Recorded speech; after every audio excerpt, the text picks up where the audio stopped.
The Good, the Bad, the Dollar Menu by Vaughn. It could be a masterpiece. I mean, it is an amazing album.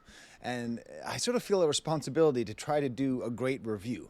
You know, I mean, the review can only be as good as the thing it's reviewing, unless it's just having a lot of fun being super negative, which isn't my deal. So buckle in, because I'm going to be taking you on a little journey as to how I got to this particular framing device. You know, how do you approach it? I think the easiest way to approach it would be to put it in the context of West Coast rap in 2025, which is to say, put it in the context of what Kendrick did in 2024. You know, now that we've watched the party die, is this what is in its place? And if so, I hope so. I hope this album does well. I kind of think this album needs to do well. I think if this album can't do well, then maybe the party didn't die, Kendrick just won. You know? Kendrick is awesome, but it's not enough. Kendrick's tour is awesome, but it's not enough. Kendrick's album is awesome, and his next album are awesome, but it's not enough. If he is going to have helped to remind us what makes hip-hop great, what makes it important, what makes it more than just a crass commercial product made for while you're scrolling on your phones, then we need really great rap albums to get success. Okay? So listen, if this video doesn't get more views than my discussion of Drake's Instagram posts, then maybe we are in a little bit of trouble still. Okay? Seriously, like if I did a video talking about how Kendrick Lamar sold out a concert, it would do better than this. And until that's not true, we have more work to do, hip-hop lovers. We have more work to do, Kendrick lovers. Okay? All right, so that's one thing I could have done, but that's not going to be my framing device. Of course, this is by Top Dog Entertainment, TDE. I could easily do something on that. They just don't miss. I mean, right here in this spot on my porch, I did a video with Justin Hunt last year. It was a great video, just very poorly timed, all asking the question, who's had a better year, TDE or Kendrick Lamar? And then the video came out a day before GNX came out. So obviously that question answered itself. But that was a real question, because the run that they've been on is absolutely spectacular. I mean, if we think about last year, Schoolboy Q was one of the best albums of the year, Ab-Soul was one of the best albums of the year, and Doechii was one of the best albums of the year. And I think when we look back at it, you know, we might be tempted to say, oh, it's like Death Row in the 90s. No, it's like Motown in the 60s. It's like Atlantic Records before they were bought by Warner Brothers. These are... And if you haven't seen the interview on Curtis King's channel with Punch, you have to see that, because he describes how TDE works. But you know, this is a real record label in the best sense of the word, of cultivating taste, of cultivating artists, okay? Of growing them, of picking out artists, of understanding. At this point, seeing what TDE does is like waiting for the next MCU movie in 2010. And everyone else is just, I don't know, the DCEU trying to throw together whoever they can. No real cohesion. But I think that the tack I want to take is different than even that. And that's because, you know, I was listening to the album on Friday morning. So I spend most of my time listening to people talk. I watch YouTube, probably more than I listen to music even. Probably about 50-50 at this point. And usually, Friday morning, I'm tired. I have to go off to work. So, you know, I'll find whatever, some more news to watch, or maybe Lil Bill just came out with a new video. I'll watch that one. Whatever, right? Just something something cool I can not have to think that hard about, because when I listen to music, I have to think about this channel. I listened to the first track off of this album, and I was hooked. I just was like, oh, cool, Vaughn, TDE, I'll just take a listen, just kind of see what it's like, see if I might like it. I couldn't turn it off. There was no going back to YouTube. It grabbed me like a video. It grabbed me like a movie. And that's the angle I want to take. This album is a movie. It really is. It's very cinematic. I don't think it's that dissimilar from Good Kid, Mad City, except it's maybe even more cohesive. I don't know. I would say it's... Okay, that's going way too far. I would say it is of a similar level of cohesion and cinematicness. But the problem is this. The title. The title's not right. Okay? I don't know. But it's not right. Because the good, the bad, the dollar menu. Okay, it's important that the dollar menu's on there. But the good, the bad, and the ugly is what's called a spaghetti western. And if you don't know, it's directed by a man named Sergio Leone. It is an Italian movie. It is dubbed, all right? Like when you watch that movie, it's dubbed in English. Obviously, Clint Eastwood is speaking English, but it's an Italian movie. That's why they call them spaghetti westerns, because Americans will always reduce any ethnicity to its food. But that's not the right kind. That's not the story. This is not a spaghetti western. This is not a rugged individual, outsider, loner figure trying to make his way in an increasingly collectivist society. Okay, that's not it. This is neorealism. More to the point, Italian neorealism. Okay? Once I understood that, I listened to this first song and I had a feeling that I hadn't felt since I was, I don't know, 20 probably, when I started watching Italian neorealist cinema, and I had this feeling. So let me describe to you, okay? Let me describe to you why this belongs in the same conversation as Bicycle Thieves. Ladri di bicicletta. Okay, why does it belong there? Why am I making this comparison? Am I just trying to be funny? No, because Italian neorealism, it existed for a very short period of time, immediately after the Second World War. But before we even get there, we have to talk about realism itself, because you might be sitting there, like many of my students do, and say, oh, realism, I know what realism is. It means it looks like the thing it's supposed to look like. That's not the idea. Well, a little bit. Realism is, in one way, opposite of idealism. Okay, so when you're making a sculpture, if you're to do a sculpture of somebody and they have kind of a big nose, if you are idealizing, you might make that nose a little bit more proportioned to their face. If you're doing it in a realist way, you make it look like that. It's not saying that the nose looks perfect. It's that it is reflecting reality as it is. So that's the basic idea of realism, to depict life as it actually is, and you don't know it. But that's not what most art is. The majority of art is not realist. The majority of art makes noses look more proportional. The majority of art is idealist. In the 19th century, there was a lot of what was called romanticism. Sorry, I get mixed up in my languages. And that was where you had a lot of stories of people living these great big lives and living like a novel and like everything's a special book. And when things are romantic and when things are idealistic, they're easy to be escapist. You can escape your little life. Okay? When you look at a sculpture of somebody and their face is perfect, you're not reminded of your own imperfections. But when you look at somebody and you see they got these wrinkles that I got right there, every day I wake up and I look at those wrinkles and I say I look like Yoda. I've been saying that since I was 21 years old when those came in. Okay, that's realism. But there's also a social component, and that's what's so important. Social realism in the 19th century, pioneered by French artists and French writers and all over the place, was the idea that art needed to reflect the life of real working class people. That's who mattered. For way too long, art has been obsessed with, paid for by, and dedicated to depicting the life of the aristocracy, nobility, and the kings and queens. Like, who cares? Who cares? Who cares what Kate Middleton's dog's name is? Does she have a dog? I don't know. The world's burning. That's the issue. So there's a little crash course in the concept of realism. And rap music is interesting because it can flirt with realism, but it often flirts with realism and then throws in some escapism and idealism. It's very confusing. But for this album in particular, I want to focus on its similarities to Italian neorealism. Now, if you don't know anything about Italian neorealism, don't feel bad. My wife, who's extremely educated, knows a lot about cinema.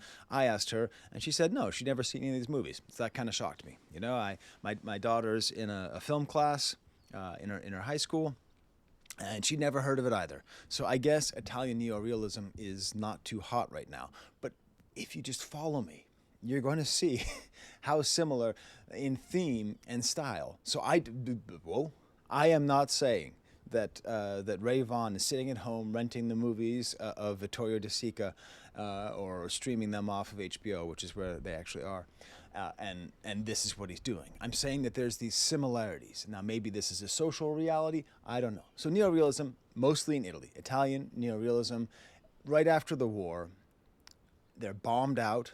The country is bombed out. It's disillusioned. It's impoverished. It's in debt. And this is this place where these movies start. My favorite of these is a movie called Umberto D, which is the story about an old retiree, a guy who worked for the government for 30 years, and the government doesn't pay him enough to live. He just lives in absolute poverty. He has no one except for his dog, and he's kind of friends with his maid.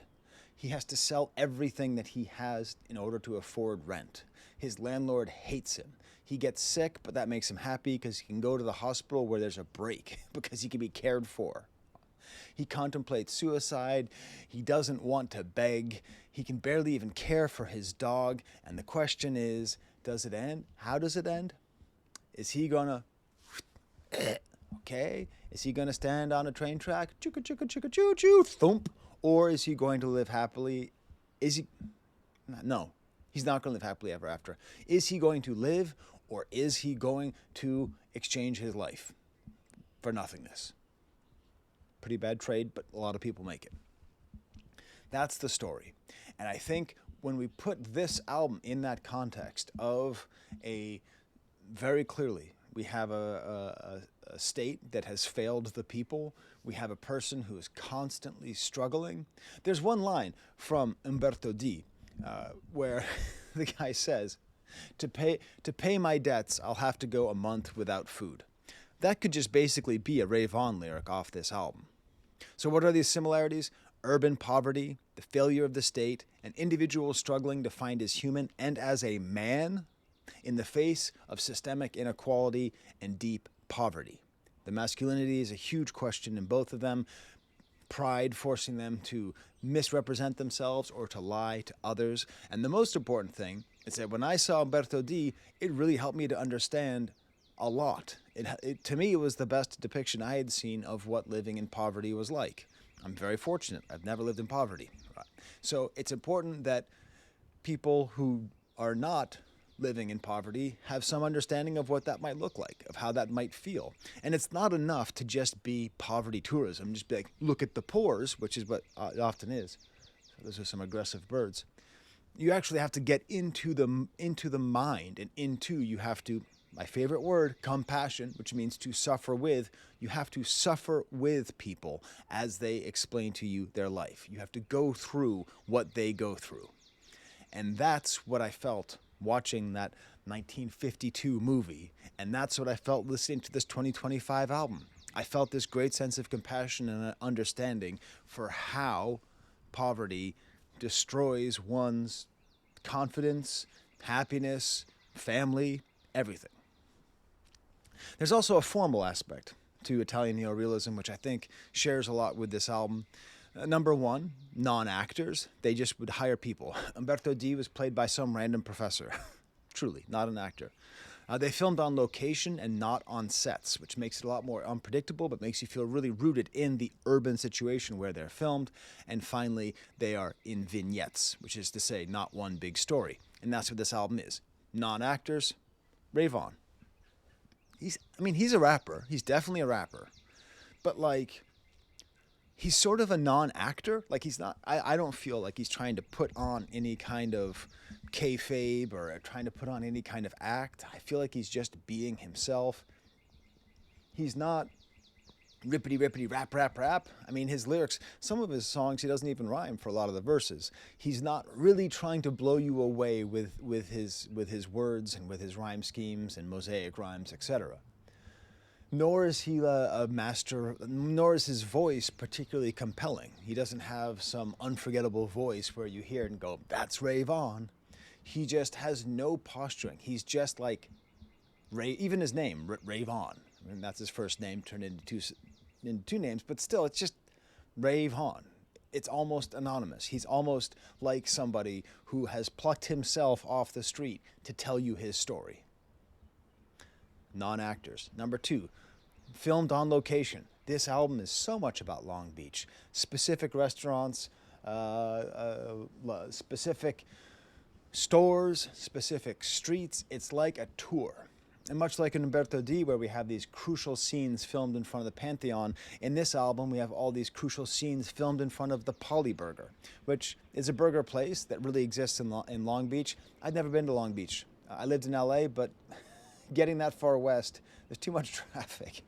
Also, not for nothing, what's up with Long Beach? We got Vince Staples and Ray Vaughn, both very capable of depicting a difficult situation growing up with dignity, pride, and character. And finally, we get to the aspect of vignettes. When someone says a movie is made in vignettes, it means that it's not like one smooth story. It's like it's broken into little episodes. And I think that really works for this album because it is, of course, a mixtape. I'm obsessed with this concept of mixtapes because how many mixtapes that are better than most albums have to come out? At this point, the freedom, the lightness of mixtapes, I believe is making for the best albums. There's less expectations. But still, it is true, this isn't quite an album because it doesn't have that unified flow. I've broken it down into 3 EPs. It's 3 EPs smushed together into one mixtape. 3 EPs or 3 vignettes. Part 1 I call Food Desert Realism. So it's a realist landscape of what it's like living in a food desert. If you don't know what a food desert is, in a lot of parts of America, poor parts of America, it's very hard to get good quality food. It's hard to get the dollar to caloric density is very poor. So it's easy to get food that is inexpensive, but having it actually fill you and give you nutrients is more difficult. It's part of the systemic problems that we have in our country. It is often overlooked. It's not a coincidence that one of the first things the Black Panthers did was give free food to kids because hungry children can't learn. Hungry people can't be happy. It's not possible. It's not possible to be hungry and happy at the same time. Have you tried? It's hard. So these restaurants and these dollar menus, just the dollar menu, just the sense of desperation. A dollar menu saved my life, the feeling of being saved by poor, low-quality food. In this food desert realism, we have multiple examples of systemic injustice and very, very unfit parenting. And then we get to part 2, what I call the brief lightness. In Umberto D, after he gets out of the hospital, it's like a minute and a half. The movie is really sad. The actor is so soulful and charismatic that you don't feel like super depressed the entire time. But like his only friend is his dog, and he's going back home. He's leaving the hospital. He kind of made a friend. He feels pretty good about himself. He thinks he's going to be able to afford rent. And because the whole movie is about him trying to get just whatever, the equivalent of like $50 to be able to pay off his terrible landlord. And he's walking home from the hospital and he's all happy. He's going to go see his dog. And this is that scene. This is that part. And in this brief section, the 3 songs, we have guest rappers, and we have a lot of references to older rap songs, almost pop rap songs, kind of integrating his musical history into these little scenes. It's a little tiny EP. It's a little tiny breather. In Umberto D, he goes back home. What does he discover? His landlord, while he was gone, started knocking down the walls in his apartment because she's going to be turning it into her own, she's going to be taking it over and moving in with her husband there. Like, it's terrible. She treats him terribly. And oh yeah, by the way, the dog's gone. So he has to run down to the pound, this crazy industrial pound, and hope to find his dog Flake there. And while he's there, he sees all these cute little puppies in a little cage being pushed by the people who run the pound. And they put him into an oven. Okay? When I said it was brief moments of happiness, don't worry, Flake is fine. He finds Flake. Spoiler, but he finds Flake. The movie's not that dark. And that leads us into part 3, which is the ambiguous ending. I think what makes the third part so interesting is he takes it a lot away from the themes of poverty and sort of external struggle and moves it into internal struggle, really moves it into how he is struggling with himself. And it leads to this ambiguous ending as to whether or not he is going to stay on the train track until the train passes or if he will jump off. As the movie ends, so does the album end. Is he going to keep fighting? So let's get to it, shall we? Shall we get to this person who is not necessarily the best rapper, but maybe the best emotional storyteller?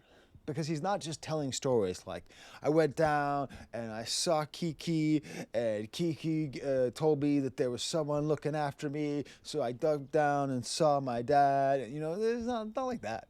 It's like he's painting this emotionally realist portrait of himself. He's looking in the mirror and he's painting who he is, and he's showing it with all the flaws and all the details and all of the emotions there. So let's get started. Part 1, Food Desert Realism, with the track Flocker's Remorse. The cinematic nature of this album is super clear right off the bat. It has this whole intro about Rob and Polly Burger, and what's so offensive, so flocking means to like rob houses.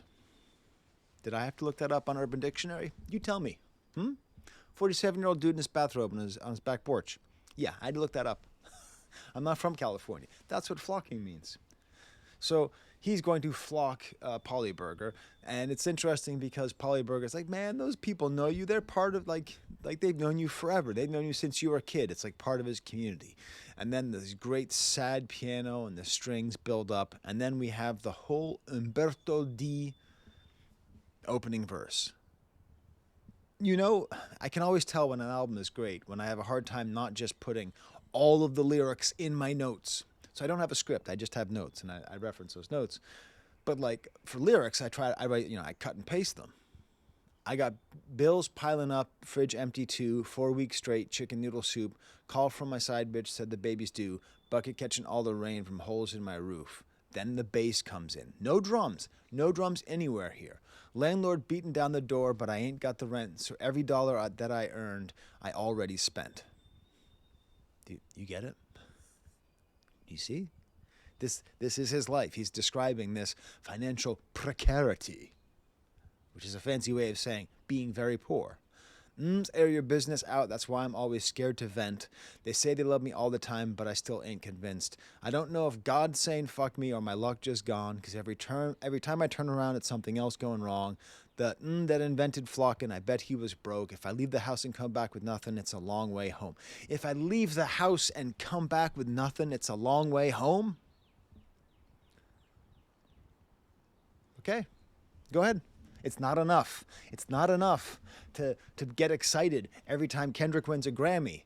He's leading a revolution, and there are people following him, and it's our responsibility to figure out who that is and to support them. That's as good as any Kendrick line. I'm scared to go to sleep. I'm scared that if I go to sleep, then I might die a bum. He's scared about sleeping because if he dies in his sleep, then he will not. This is that whole masculine aspect. That's the thing. Scorsese, I think, said it. I was watching some stuff about Umberto D, but that no one is as good at depicting masculinity as Vittorio De Sica, and he's not depicting masculinity as like, some kind of, Stallone-esque guy pumping weights and fighting and triumphing, not even in sort of Kubrickian way, but just in like the way that so much of being a man is being humiliated and feeling like you're not a man and feeling like you're ashamed of yourself. We need this. We need to see the other side of these expectations. I'm scared if I go to sleep, I might die a bum. I'm scared my people can't count on me. I ain't scared of dying young. I made $450. The first thing I did was buy a gun. I had 8 jobs this year. I got fired from every one. And then this chorus sung by Jermaine. Most of my time, I'm alone. Bill collector calling, mine doing black flips. I'm on my dick, dog. Gotta make something happen. If he was gonna help, it would be automatic. He's alone. He's lonely. He's isolated. He's in the middle of nowhere. He is in an emotional desert. He's in a food desert. And then a cello comes in. Top Dog Entertainment does not cheap out. That's the thing they don't do. They don't cheap out. I don't know who decided to get a cellist in here, but they did. That cellist had to be paid. That meant that I don't know, a Punch or Top or somebody had to write a check for a cellist. And you probably didn't even hear the damn cello because you just listened to these words. But without the cello, this album isn't as good. The production is always up to the task. Had to pawn what I could sell. I had to pawn what I could and sell what I had. Now all my dreams felt distant when the luck this bad. My car broke down this week and I've been sleeping in it. Then I broke down talking to Mama, said I need a minute. Had to split a 6-piece nugget with my motherfucking kids. These details, okay, that feeling, that pain. As a father, as a man, as somebody who is truly blessed to have never felt this kind of financial insecurity, hearing that story helps me connect in a very real human way. Not just simply as an observer or someone who's hearing, but is feeling that feeling. I'm feeling that feeling with him. That type of pain make your heart explode. He's not even rhyming with anything. Just that type of pain makes your heart explode. Then the outro is tripled and double voices.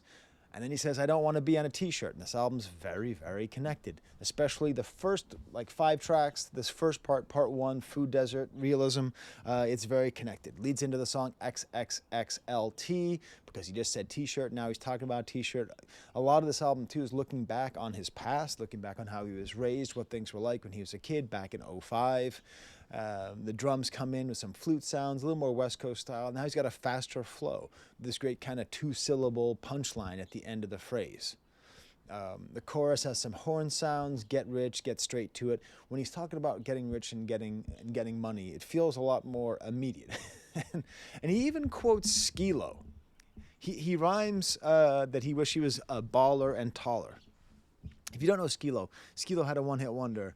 Yeah, I wish I was a baller. I wish I was taller. I wish I had a girl who looked good. I would call her. I wish I had a but and a bat. I don't remember. I didn't look it up before. It's just part of our collective memory, and so that's kind of fun because that was a pretty interesting rap song because it talked about insecurity, and there weren't that many rap songs that talked about insecurity, so we can all laugh at Skilo. Rabbit with a hat. There it is. Sorry, I remember what it is now. It takes me a second. I woke up at 6 o'clock in the morning on a Sunday to record this video for you because my kids are going to be getting up anytime. The second verse has like some triplet flow. So I said he's not like a rippity rap rapper, but he is very talented and he does move around. He does have a lot of different flows. Asked about Apple Pay. I'm not interested. Thank you.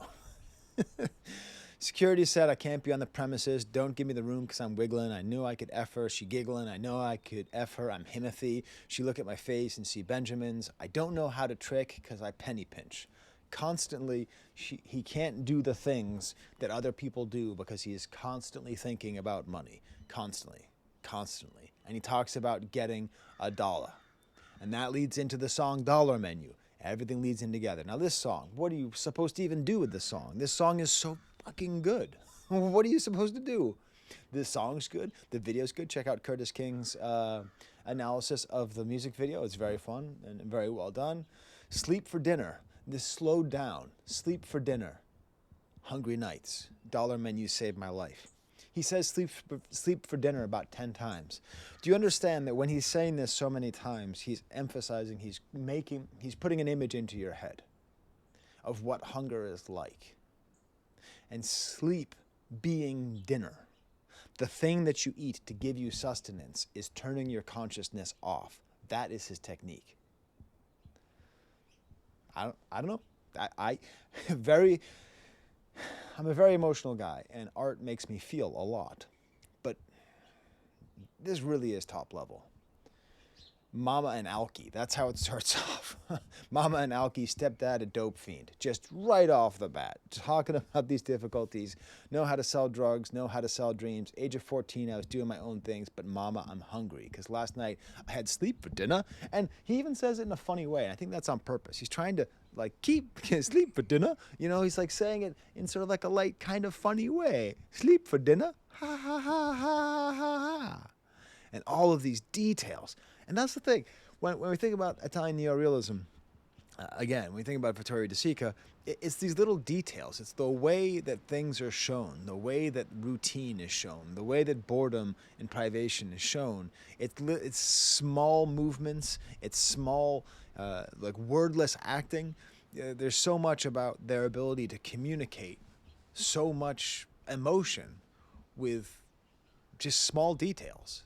And that's what this is too. In Long Beach, donating plasma would donate my sperm, but I can't because I know how it feels to be a bastard. Okay? Go ahead. Go ahead. Find better raps. Go ahead. Put them in the comments. Put better raps in the comments, okay? Say, Skye, here's a better rap. This is a weirdly aggressive thing to say. I haven't even said who I am. I'm Professor Skye. Always positive new music review show. Smash like bucket. AVAA stands for awesome videos always. Please comment and do all the crap. Last night I only had sleep for dinner, couldn't even afford a TV dinner. Does it matter that he rhymed dinner with dinner? Yes, it does, because it shows desperation. If you're going to rhyme the same word twice, don't do it because you're lazy. Do it because it's desperate. He wants dinner so bad, he says dinner twice. Not a banquet, a kid's cuisine, merry calendar. That's a West Coast restaurant chain of ridiculously expensive pies. You go, oh, cool, it's a chain. And then there's a beat change, and there's this ominous trap-like sound. And now we're starting to kind of segue into a happier part. It's almost like a vignette within a vignette. Talking about, he has this kind of pop sensibility. Hate rats, but I love hood rats. There's rats in Umberto D's apartment as well. Barry Bonds, don't I do my look every time. This is showing his pop sense. He does have a pop sensibility because he repeats every time over and over again. And this part of the song is kind of like a party song. I bet this is getting played on Power 106 out there in LA, and it should be played on Hot 97, and it should be played on your phone. But it's got a real rap, West Coast rap, hard-hitting beat. Then the third verse. He's starting to flex. He's starting to flex. I'm part of the motion club. I made it. I'm me. You hate it. But what's great is the album is so drenched in despair and acknowledgement of failure that all this bravado feels like intentionally hollow. It's sort of like, again, Good Kid, Mad City, where when Kendrick is saying, "Goddamn, I feel amazing." Like, you know, he sort of doesn't. Like, he's trying to break out of it, but so much of the album is about feeling not much. And then it leads right into the next song with his mother leaving a message. We get to the song Flat Shasta. Now, they pronounce it Shasta. I don't know. Flat Shasta. Shasta is a bargain brand of soda. It is just as good as anything Coke or Pepsi makes, but I guess their marketing is different, or they just price it lower. It's just cheaper soda. It is a social indicator. Guitar notes, smoky drum loop. Who gives a fuck about the music on this song? Because this is a song. It's good. It's a good song. So it's well produced, but it's all about these lyrics. And if an album contains even one song of this quality and this depth, it is a hit. It is a great album. It is an important piece of art that you should pay attention to. I think one could be tempted, easily tempted, understandably tempted, to pair this with Dear Mama by Tupac. The story of a black single mother and her son, told from the perspective of the son, and the mom is imperfect and has problems with substance abuse, and it makes sense. But I don't think that's actually it. I feel like Dear Mama ends up with you feeling good. Like, it's tough, but you feel good. You feel like there's some kind of reconciliation between these two people. It feels like things are going to be okay. This doesn't feel like it's going to be okay. This feels like somebody who's in a broken relationship with their parents and is saying, like, is there anything we can do? And the answer is no. I actually want to compare it to a different song, which maybe you've never heard. It's a song called Mother by John Lennon. John Lennon, of the Beatles, is capable of making music as soulful as any human being that has lived on planet Earth. If you've never heard the song Mother, trigger warning, it will make you cry if you have a complicated relationship with your parents. Over a simple drum beat, piano plays, and the following lyrics are said. Mother, you had me. but I never had you. Father, you left me, but I never left you. Seriously. Like, sorry, there's a chipmunk down there. Is he going to go up the spout? Anyways, mother, talk about ADD. I literally saw a chipmunk and got distracted. If you never heard the song Mother by Lennon, just do yourself a favor. It's going to ruin your day. That's how good it is. And that's how this song feels me. Mother, you had me, I never had you. Father, you left me, I never left you. His mother is apparently schizophrenic and not taking her meds. She's on drugs. She used to be a drug dealer. Is that the reason why my daddy left? Just tell me the truth. My sister Bree act just like you, a whole litter. You pushed out 7 of us by the age of 25. I don't see you when I look you in the eyes. I'm looking for Aisha. I'm looking for the woman that's inside. Both my parents are dead. Both of them struggled. I don't even know if they struggled with substance issues. They didn't seem to care too much. They had substance issues. And I can tell you, looking into the eyes of your parents and trying to find the real them when it's masked by substances is a very real feeling, and it's very desperate. And if it's one that you've known since you were a child, god damn, it hurts. Mother, you left me, but you had me, but I never had you. God damn. Talking about his mother trying to commit suicide in front of them, and if that had succeeded, he'd be at war with God. The second verse. Sometimes I wonder if this is the reason I don't treat bitches right, because I've never seen you get treated right. Oh my God, if you pass me the cycle, then I'm fucked up for life. That's true. He's got to go to therapy. He's got to break the wheel. He's got to break the wheel of abuse, who I talk about all the time on this channel. Why is it, everybody, that rap music, which is supposed to be a limited emotion, a art form with limited emotional range, is doing the most work on disrupting cycles of abuse? No one is even coming close. Now, is it just because of Mr. Morale and the Big Steppers? Yes. Yep, that's why. But who cares? He started a revolution. Other rappers are following. Oh, and Scarface. I'm sorry. Scarface deserves credit. Scarface has been talking about this forever. And of course, other rappers. I'm not trying to say Kendrick is the only person who did it. But that, I think, started this revolution where we're really talking about cycles of abuse. And rock and roll, okay, yeah, John Lennon has that song, but I don't know. There's so much going on here. Someone posted, I have a video called Why Hip Hop is the Most Important Artistic Movement in Human History. And someone just says under the title, rage bait title for sure. Man, fuck you. Watch the video. I mean it. I mean that hip-hop's more important than Italian Neorealism. I tell you that much. I don't use Italian Neorealism or Picasso or any of this other shit to make you feel like I'm justifying hip-hop's existence. No, I'm trying to put it in a larger context that it isn't usually put in, because people consider there to be high art and low art, and they put hip-hop in the low art and they divide it from the high art. It's all just art. It's all just human creation. And if you can't see that, that just means you don't love art. You love being an elite. In which case, get bumped.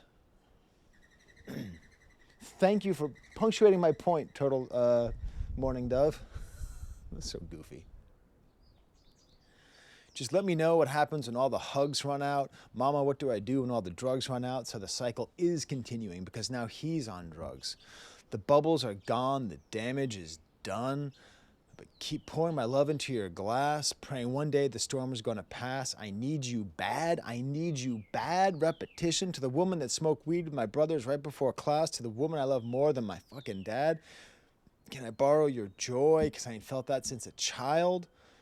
Oh my God. And this whole idea, this whole image of her being like a soda, being Shasta. So Shasta is the discount soda. And that the bubbles are gone because it's been left out in the sun. The damage is done. Do you know any addicts? Do you know any old addicts? You might know young addicts, old addicts. I've seen this. They're called burnouts, where they just fry their brain so much it just doesn't come back. Flat Shasta. Now listen, in some ways, my dad was flat champagne, because he had enough money. He could afford champagne. He didn't need to buy Shasta. But the bubbles are gone, the damage is done. The bubbles are gone, the damage is done. The bubbles are gone. The damage is done. Hey, Skye, why do you always talk about how much you don't like drugs? Because I don't want your bubbles to go. Keep that shit in a bottle. You know what I'm saying? Anyways, I pray that one day you find your way back and that your Shasta never goes flat. I feel like dying or just killing myself, watching you lose your mind and can't do shit to help.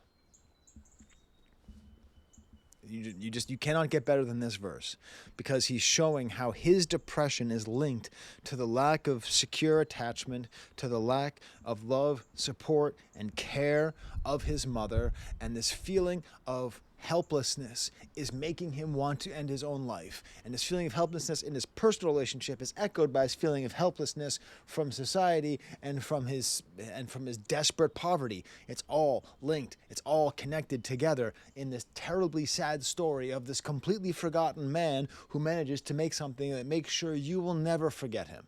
The same way we will never forget the name Umberto D, we will never forget Ray Vaughn, because he made this album. And I don't give a if this doesn't go platinum, if this doesn't win album of the year all over the place, I don't care. I know that this man made this piece of art, and he made it. And he made it for me, and he made it for you if you've listened to it. And if you had the chance to listen to it, if you've had the blessings to be able to listen to something this painful and this true, then this is a better place. He made the world a better place with this art by describing this pain. I made an album about my mom.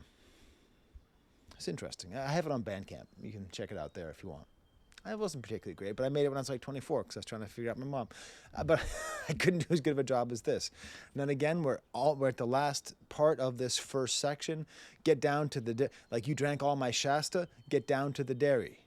Okay, so get down to the dairy. I suppose that's some restaurant, or maybe I assume this is like one of those ice cream stores where it's like got ice cream, but then also like a little bit of food. Almost like a mini mart mixed with an ice cream place. Then we get to the song 3 p.m. at Dairies. Super nice jazzy horns, ordering food. No jalapenos, give me a dairy dog. These more depressing lyrics. But again, this is the food desert. This is what he can get. He can get a dairy dog. Regrets still knocking at my door. My trauma still hit third row. Luli still shooting heroin in the toe. When they finally told me that shit, I was low. Couldn't even judge little cuz, how she cold. I miss when we was close and helping Granny look for the remote. So remembering his cousin who's now a junkie when they would look for the remote at his grandmother's house. Hey, I'm just getting this right now. Just right now. These are my notes. Just Say No. Verse off of Fat Ray and Black Milk. The verse by Danny Brown, very similar. Looking for the remote, very similar kind of family, like the way that the drugs have destroyed so many families. Nice parallel there. I really like this chorus, the way it's sung. Then there's even a whole verse about like sexual abuse in the family. Get comfortable being uncomfortable. He got comfortable being uncomfortable. His big brother's on drugs, but he needed a job, so I had to pee in his cup. All these details. And the chorus is him just keep on saying, I don't think you hear me. I don't think you hear me. That's the thing. He doesn't feel heard. He doesn't feel seen. People who are in this situation don't feel heard, don't feel seen. An old jazz trumpet takes us out. Who paid for the jazz trumpet? Top Dog Entertainment paid for the jazz trumpet.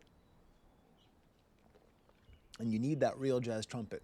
You need that. You need that little extra emotional punch at the end to accentuate the lyrics. East Chat, featuring Isaiah Rashad, is the first not linked song and the indication that we are in the slightly lighter part. This is the part of the album where he's leaving the hospital, going back home to find his dog. Okay? It's the whole first part was just one medley. Here we have this kind of slowed gospel sound. I looked it up. It is sampling West Savannah by Outkast off Aquemini, or Aquamini as I used to call it.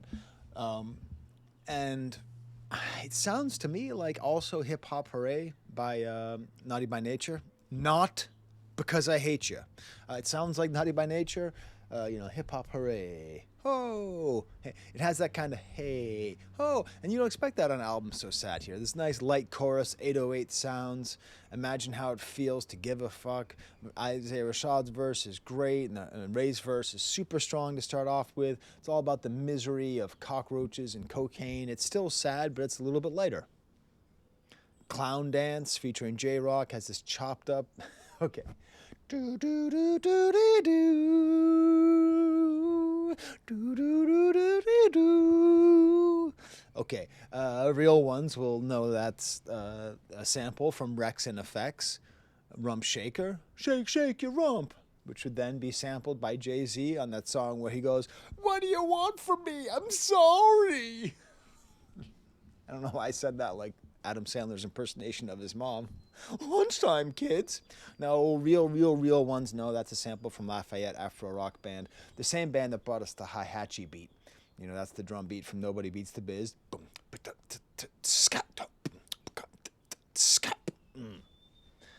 Lumberjack, all those beats. But that do do do do do do, that's what I'm talking about. It's a little bit lighter. It's like, oh hey, I know that song. Oh hey, I know that sample. It's like pop rap.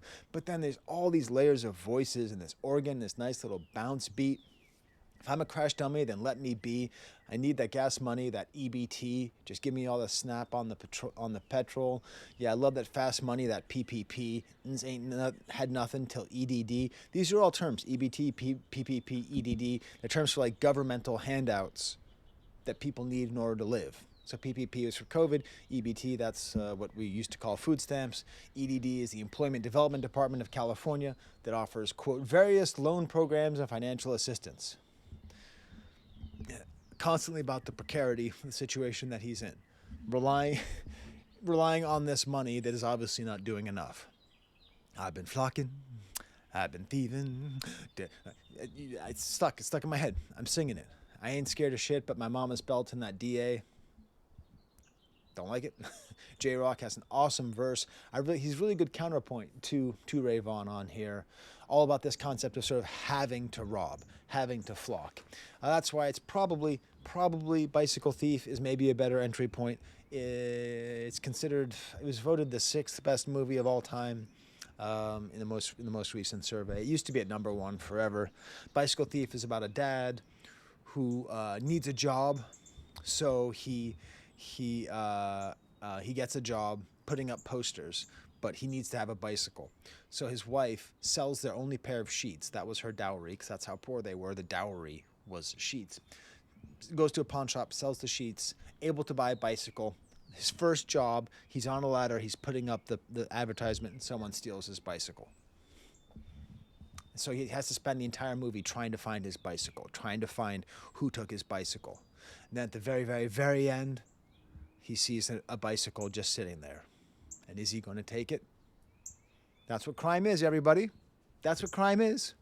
Crime is not evil people twisting greedy people. Okay, white-collar crime is evil people twisting their mustaches, trying to figure out how to hurt people and get tax breaks, right? That's a certain kind of crime. But most crime is people who need a job, can't get a job, who don't have enough money to even have that situation to get a job, and then end up having, he had to steal a bike because someone stole his bike.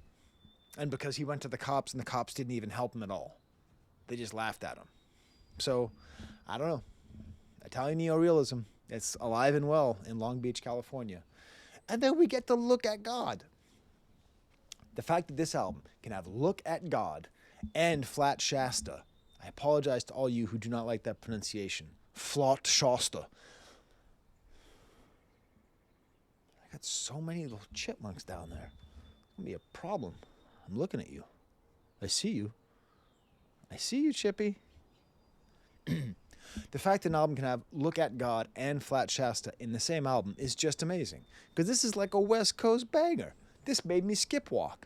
If you don't know what skipwalking is, ever since Not Like Us came out, I've been trying to teach myself how to do the crip walk dance. But I don't do it in public. I will never do it in public. No one will ever see me. My kids don't see me. You don't see me. No one will ever see me. But it's a fun dance. And how do you listen to this music and not try to do that? So I call it the skipwalk. Skippy. Typical white name, like Skippy White Records in Boston, Massachusetts. I do my little Skippy White walk to this song because that's how good it is.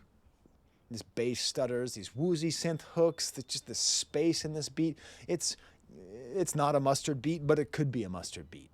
And then he's quoting from the windows to the walls, till the, Lil Jon, East Side Boys. And he's going to talk about Lil Jon later on in the album.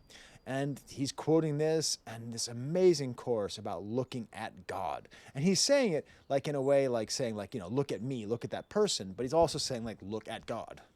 From the windows to the wall, county checks and EBT cards. Could be worse if I woke up, y'all. Could be worse if I wasn't top dog. Because seems to be the one thing that's really going for him in his life is that he has the support of the greatest record label on planet Earth. I'm going to be doing a video, by the way, about great record labels. I was sent that book by Tashin, and I don't know if I'm like sponsored, but like I think I want to be. So I think I'm going to do a little thought piece on good record labels. Do they exist? Can they exist? What have they been throughout history? And as far as I'm concerned, Top Dog Records is the best. Top Dog Entertainment is the best record company in the world. I don't even think it's close at this point. It's seriously like who else? Who else has this kind of run going? I forgot to mention SZA on top of all that. Oh, just the stomping, almost kind of like Pharrell Badoo feeling. There's one weird lyric in the song, though. Hoes love me like young Pac. Dude, don't make me sad. There's no old Pac. That's the whole problem. He died at what, 24? So what's young Pac? I mean, I'm not a woman, and I'm not attracted to men. But as far as I can tell, women liked however old Pac got to be, they liked him then too. But anyways, La Russell is just outstanding on this song too. Just so like charismatic, and like the beat changes, and there's this like kind of lightness to the way that the beat changes that matches his kind of lighter style. He's just great. I don't know La Russell particularly well. I don't know Vaughn particularly well. But yeah, it turns out that when everyone's saying West Coast rap is back, they probably mean it, because the way he just plays with this beat, the way he ends it with like is that a cardinal? He ends it with like a little joke. It was just really great. Talk about making it back with the features, and then we get to the ambiguous ending, part 3. Again, the ambiguous ending where it moves away from the personal feelings. It goes away from the external society poverty into the personal feelings. Janky Moral Compass featuring Samara, piano, some jazzy, hint of wah-wah guitars, much softer, doubled voice, these crazy opening lines. The chorus, I ain't know my weight till I had to pick myself up. Like, what kind of simple-ass awesome lyric is that? I don't know my own strength. You get life or you live life. A pity party on my calendar, but how the fuck I get an invite? Beautiful lyrics. And this female rapper, Samara Sin, she's great. She's got this world weariness that matches his just right. And then this insane final verse from Ray Vaughn, reminiscing about Derry Ave. I was trying to milk it any way I can. Hate the mirror because it tell me who I really am. I got a different tune. I got a different dance. I'm trying to give a damn. I'm eating out the pot I'm pissing in, kicking cans. The whole thing is beautiful. I hate the mirror because it tells me who I really am. Realism, realism, realism. Dude, you got Yoda forehead. 47 years old you become. Look this good you will not. God damn. I do a good Yoda impersonation, but you wouldn't know it from that one. And then later, when your feelings go ghost, what you filling in, when the silence get loud, when you in your head and keep telling you keep telling me my coffin's a fucking bed. I talk about this all the time. I can't go to sleep. Sorry, I'm gonna break into that great song with Isaac Hayes and Wu-Tang. I can't go to sleep, but I can't go to sleep without podcasts. Seriously, if I go to sleep and I'm not listening to someone talk to help me fall asleep, all I do is think about death. All I do is think about not existing anymore. That coffin's a fucking bed. I don't care how good my life is. I got existential dread. If I go to sleep, if I wake up in the middle of the night, I'll just be like, hey, you're going to not exist sometime. I do know how the silence gets loud when you're in your head. That's why I listen to so much YouTube. Just beautiful, beautiful, like rapping and singing here with the Samara Khan. And then we get this skit that's talking about, I heard that you robbed the Polly Burger. Remember how you was raised, or you were raised. He does remember how he was raised. This is how he was raised. That's how he was raised by the society. That's how he was raised by his mother. This great kind of warbled guitar, drums are chugging along, kind of chipmunky la-la-las in the back. all about how he fell in love with depression and this pill would turn me back into the person I was, and talking about just his dependence on his drug dealers, the only person who hates him, and how he loves hate and hates love. Only want to see my daughters when I'm buzzed. The cycle. He's got to break the cycle. Remember when he said he's got to break the cycle? This is about breaking the cycle. I'm doing this because I'm emotional, but also it's really cold out here and my hands are freezing. Happiness cheated on me. I got attached to lonely. I ain't crazy. I hate that you put that jacket on me. I ain't crazy is what he said during Flat Shasta as well, constantly making reference to being not crazy. Like, he's not crazy. This is the world that he grew up in. This is the life that he's lived. This is sometimes being crazy is the most rational reaction to a life of trauma, and that's where he's coming from. Feel like I already know if it ain't heaven for show. He's talking about like just trying to be miles from heaven. He's trying to figure out if he's going to be able to get to heaven. He's stuck in a cycle of addiction and bad parenting and poverty. I go to rehab because you asked, but that don't mean I'm a quit. Damn. Death got to be easy because life is hard. Damn. This is really filled with suicidal ideations, everybody. And I just got demonetized. Feel free to join my Patreon. Or become a channel member. I just did some exclusive behind-the-scenes videos of the talks that I had where FT Signifier came to my university and Fantano and Beato came to another university and I gave a talk there. You can see all the behind-the-scenes stuff on my Patreon, all that stuff. Look at me shilling. Tashing books. Patreon. The album ends with Suburban Kids, sweet ooh sounds and acoustic guitar, bass building up, no drums at the start here, and basically every lyric needs to be read. Basically every single lyric here is a freaking hard-hitting bar. Sometimes a family lives inside the crack house. Electric off, telling CPS it's a blackout. Good golly, Miss Molly. A slave mentality, the reason why we lashed out. An ugly curved by bees that I asked out. See, at this time, I started piling up my trauma with the dirty clothes. I'm turning into a reactor. Shout out to Screwface Jean, the best reactor on the fucking internet of anything. Nobody gives as authentic and thoughtful reactions as Screwface Jean. I'm sorry. I know he says John, but his name is written in French, and I can't help but pronounce it. Anyways, you know how he does the reactions, and he stands up, and he's like, I can't do that because that's not my style. But I want to when I read a lyric like that, piling up my trauma with the dirty clothes because like the fact he can't even clean up his room is because of the trauma. It's made him depressed. It's all fucking cycle, and he's describing it to you. YouTube face. Slurry flows, praying that my wrist can get McFlurry froze. So he's talking about crack dealing. I'm not that good at selling keys, just praying that they open doors.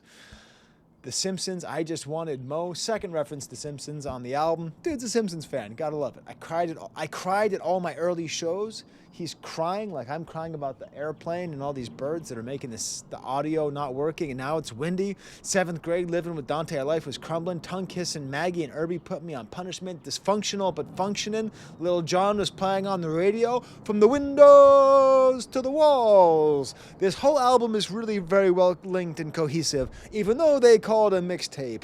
It's actually a lot more of an album than most albums that come out because it has such a unity of theme and perspective. John will never get a chance to get crunk again. Auntie hit me in the face with a bottle and said sorry when the damage was done. In actuality, she was really supposed to land it on her son. Boiled extension cords to beat him on his back so it stung. Family gatherings, Jack Daniels in attendance. My whole family been struggling with addiction. Was quiet as a kid. They see me now and they say, damn, you a musician. Another Kendrick parallel, right? He was like a quiet kid who had a speech impediment, and now he became Kendrick Lamar, right? One of my cousins said he don't believe in God because if he was real, he would have helped him with a job. He would have helped his newborn to stay alive, and he would have never took his daddy and his mom's. And you think that you're done, but you're not done because there's no drums and there's ooze behind, and then we get a beat change with this awesome chain-like rhythms. Like it sounds like chains are the percussion here, this chunking beat. It gets more angry, more emotional, more emphatic. Life be lifing, keep on fighting. I hear it as be like Tyson, keep fighting. Life be lifing, knives be knifing. He's quoting Will Smith off of that album that everyone hated that I thought was actually okay. That's a line from the Will Smith album. Life be lifing, knife be knifing. And there's just